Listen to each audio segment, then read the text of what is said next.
Hey guys, Marble Tyler here, and I want to talk about the campaign. I'm going to do a review of the single player only for Call of Duty World War II. So first and foremost, the campaign is going to be about 6 hours long, 5.5. I mean, it depends on one if you're rushing through. There's a couple moments where I just kind of ran past bad guys. So about 6 hours long is the average, and it's the same thing for all Call of Duty, so that's nothing special. It features various areas from World War II. So we're talking about D-Day, we're talking about pushing into Paris and all this other stuff. So you're going to see many set pieces, many action scenes, and some classic moments, especially the D-Day opening mission. That's a classic moment from World War II games. Then of course there's these like high action intensity, over the top. This is crashing, this is doing this is this, in Call of Duty fashion, almost like Michael Bay movies kind of thing, where it's like, oh, all these things are happening, and you're in the middle of it and somehow survived everything. Which, truthfully, isn't a bad thing when it's done right. And Call of Duty does it right. So the story itself is very simple, and it's a very good thing. It's not over the top, there's not ridiculous amounts of characters, and exposition, and things you need to learn about the world. This is simply World War II. It focuses on a small set of characters. You got your lieutenant, you got your sergeant, you got you, your partner, and then the two other guys are part of your squad that you like to interact with, but you and your partner are the main characters. There's two main characters.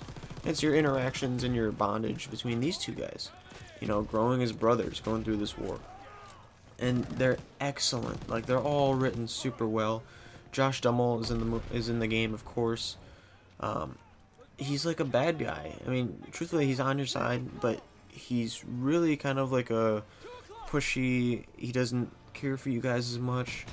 He's on your side, but I don't know, like he does an awesome job, and it's really well written, more or less. The story is fantastic, and the characters are really what push the story, because obviously the setting is cool and you're fighting World War II, but the characters make the game, truthfully.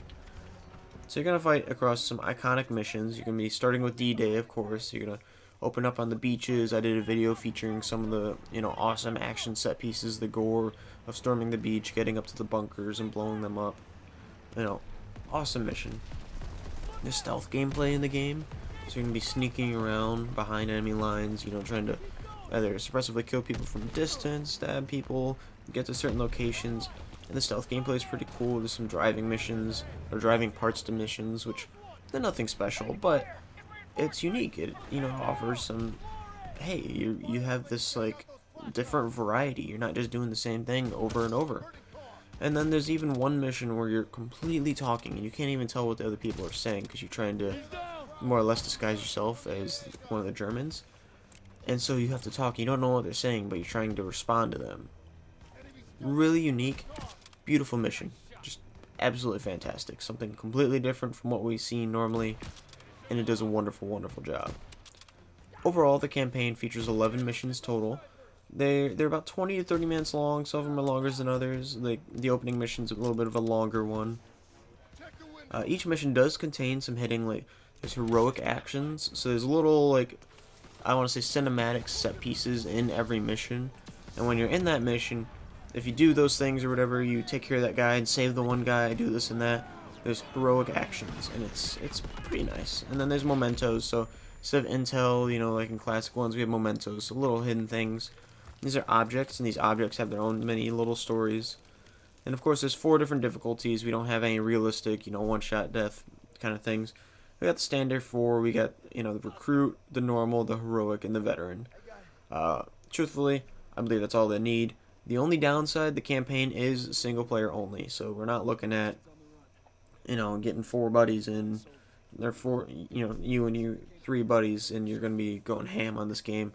Fortunately, this is like a single player only game. That's for both story purposes as well as just the level design is built for 1 person. 4 people would get very insane for this game. So in conclusion, talking about the campaign, it's simple and that's good. It's simply amazing is what it is. It's very character driven. They're well written. They're cast. They're acted well. Like everything about the characters drives this game home. The story, 10 out of 10 in terms of the story. In terms of the characters, I guess. It does have some high classic, you got those set pieces, those Michael Bay film-esque, trains blowing up, these towers falling, all this crazy stuff, all these crazy explosions and everything.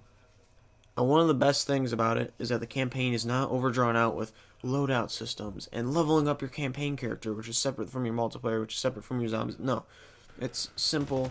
You're going in, you don't have to level anything up, you don't choose your weapons. It's classic campaign Call of Duty set pieces.